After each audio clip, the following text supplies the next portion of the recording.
What happens to the sonic at that level right there that I put A? All of a sudden the sonic starts to dive, doesn't it? It starts to move off to the right. So what's happening? If it's becoming less, then the secondary porosity phase is becoming bigger, right? More and more. And then if we keep going down just a little further, in fact, we only have to go that much further. What is that, 6 feet? It's really moved off to the right, okay?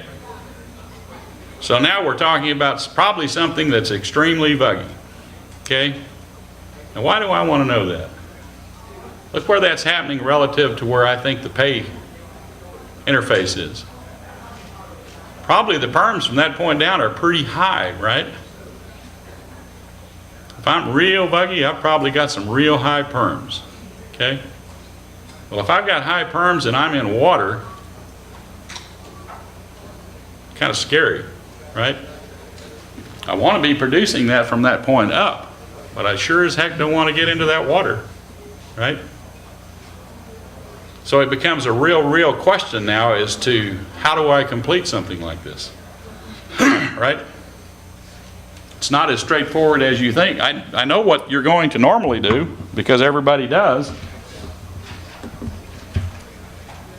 Well, when in doubt, let's shoot the top 3 or 4 feet or 2 feet or whatever. Let's get as far away as I can from that water, okay?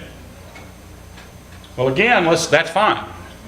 I got porosity, it's not bad. But where's the sonic porosity at the top versus down 10 feet? It's a lot closer to the cross-plotted porosity, right? It's a lot closer to that average porosity. So there isn't as much secondary porosity in the top as there is in the bottom, okay?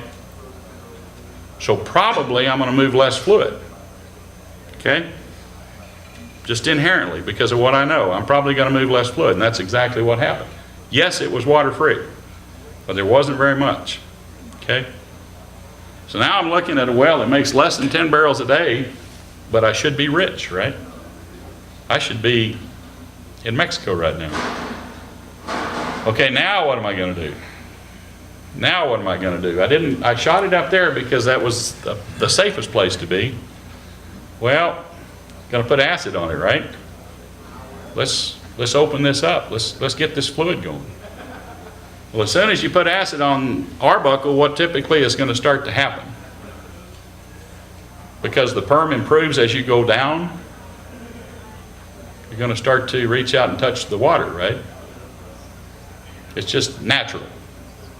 You should have inferred that looking at this, that was a possibility. Well, that's exactly what happened until they're down to 1% oil. Well, I'm not done. This can't be happening. Let's fix it. What are we going to do? Well, this is normal real world things. What am I going to do? Squeeze it?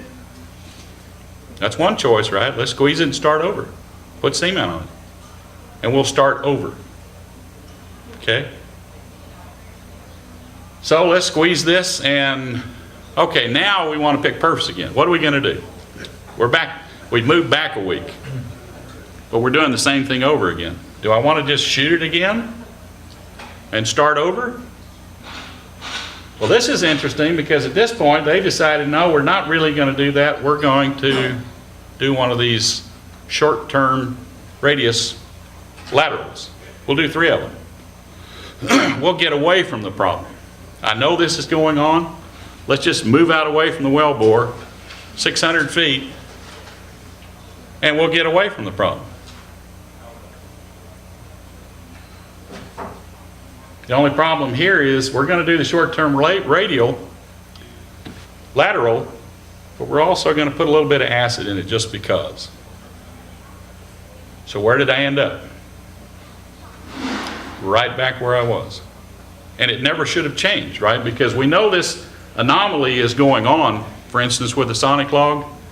So probably if it's happening right here and you put acid on it, it's probably going to continue to happen out there. Okay? Now for about 1 day, they had a hole full of oil. What do you think the second day was? It's all of a sudden a hole full of water, right? So it worked good. The process was fine, but I didn't get away from this anomaly. That's why this is such a good example with the sonic, I didn't get away from that secondary porosity thing that kept coming back and biting me. And I couldn't, I never was going to get away from it, right?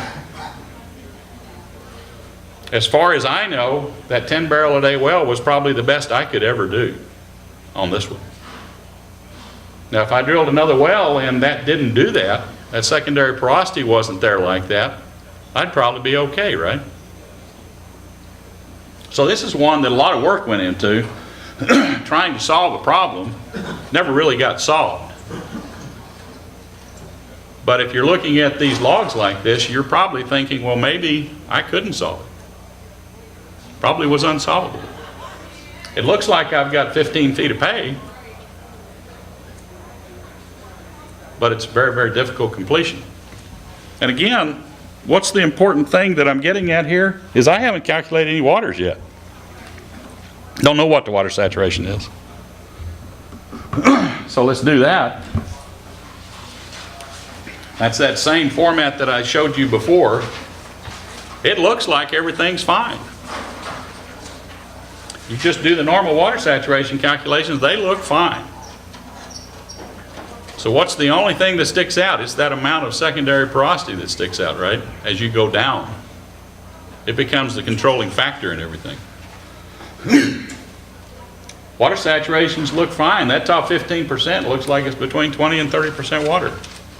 Don't know many cases where that shouldn't work fine. But that's not the issue, right? The issue is what happens if you're vertically moving fluids, right?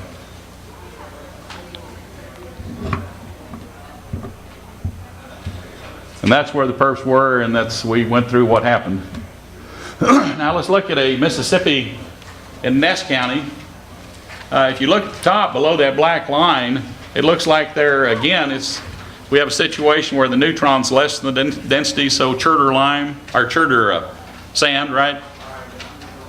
And then as you go down, you have some limestones and dolomites showing up with different porosity benches as you work your way down for the next 60 or 70 feet.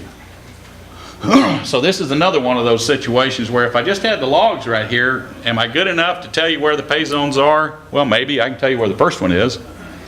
But below that, am I good enough? Until I change the presentation just a little bit. And I have crossover all the way down to about 82, right? 45, 82 in different lenses inside of the Mississippi. Anybody can find the first one. I don't think that takes the real genius to figure that one out. It's that one that I want to talk about from 70 to 80. Do I want to work with that? Okay? Because it's one of those, and this is showing the green that varies mixed in with the yellows, right? It's not big crossover, but it's crossover. And then what happens if I look at that original quick look that I was talking about with the microlog over here? I've got the microlog reading off to the left of the resistivities, right, in 3 or 4 places. So I'd better be looking at those, okay?